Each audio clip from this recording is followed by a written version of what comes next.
I'm in the middle of a major redesign for Big Blue's game list, the way it works. In the current version, you can have categories and you can have games, basically. There's two levels and only two levels. And as this thing has grown, as you've got more and more features, I've been kind of expanding its usage, and like in my house, for example, I'm straight up going to use Big Blue to as a media player, basically, because this sucker can launch VLC, and you could just launch movies in VLC. So, but as part of that, though, I'm just thinking, I want to be able to categorize things more. I want to be able to sort things better and organize them better. And so here, let me show you what I've come up with here. So this looks like the standard stuff, right? Standard game list. But, okay, there we go. So I'm trying to get rid of a thing that has a video set. But here's what's interesting, though. Instead of just two levels, there is now an arbitrary number of levels. So see this TV show category that I have here?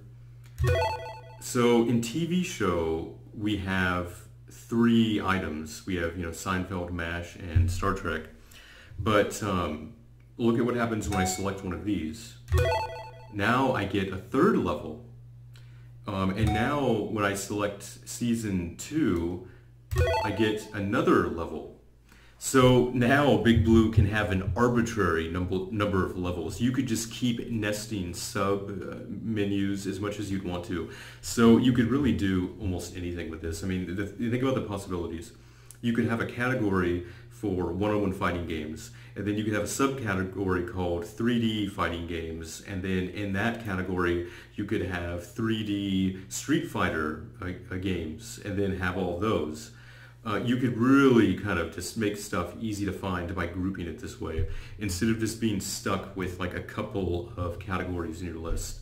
And also you notice that Big Blue saves your place.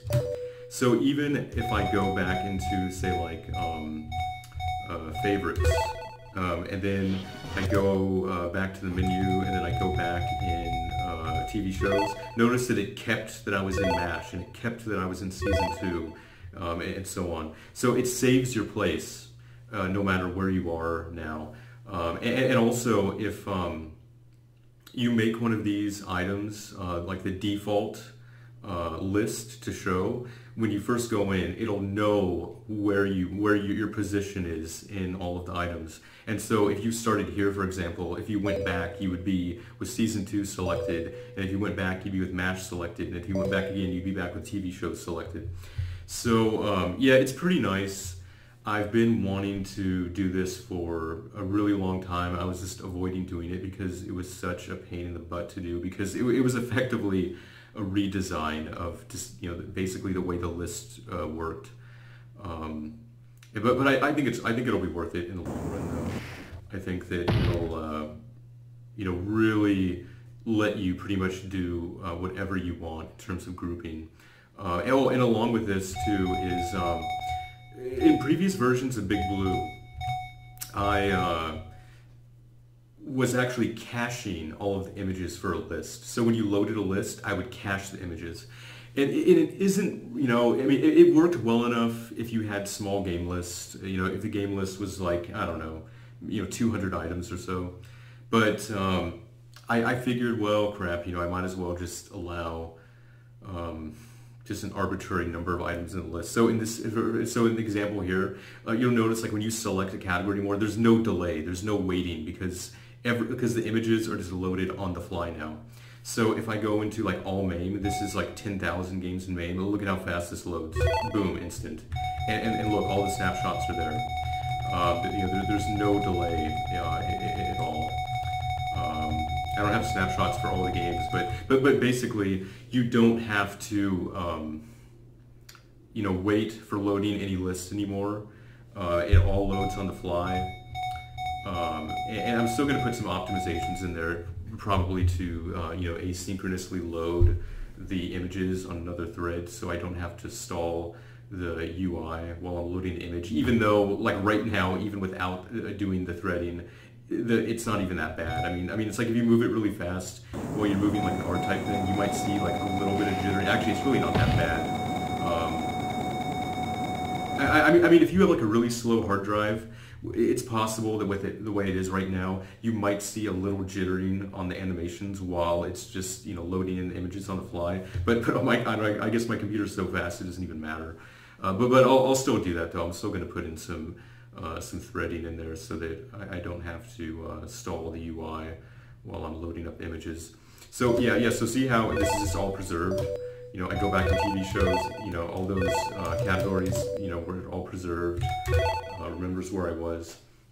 So yeah, I mean, I don't know if any other front ends are really allowing arbitrary nesting of game lists, but I just figured it would be, you know, kind of a nice thing to add. So even though I have it working in Big Blue, there's still a lot of work to be done, because now I'm effectively going to have to rewrite major portions of the configuration utility to be able to handle this new structure. Because basically, you know, this old style of list setting, it's not going to work anymore, because now there isn't just list and items in the list. Now potentially every list item could actually be another list.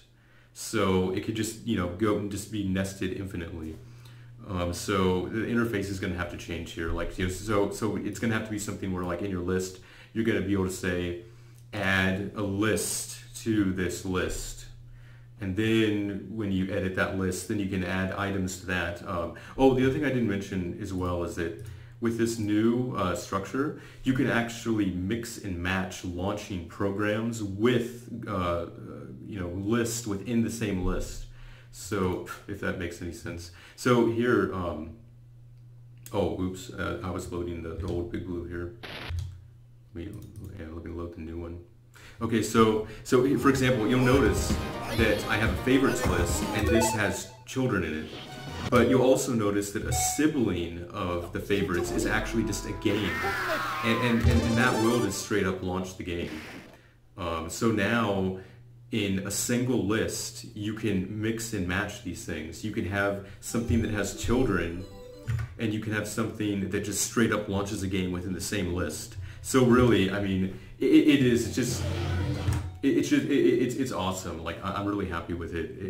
It's so nice just being able to do basically whatever you want with a list. You know, there's no more hard-coded stuff, no more hard-coded limitations. It can just be an arbitrary thing now, whatever you want to do. You can have list within list. You can have games on, you know, as siblings with list items that have children. You can just do whatever you want.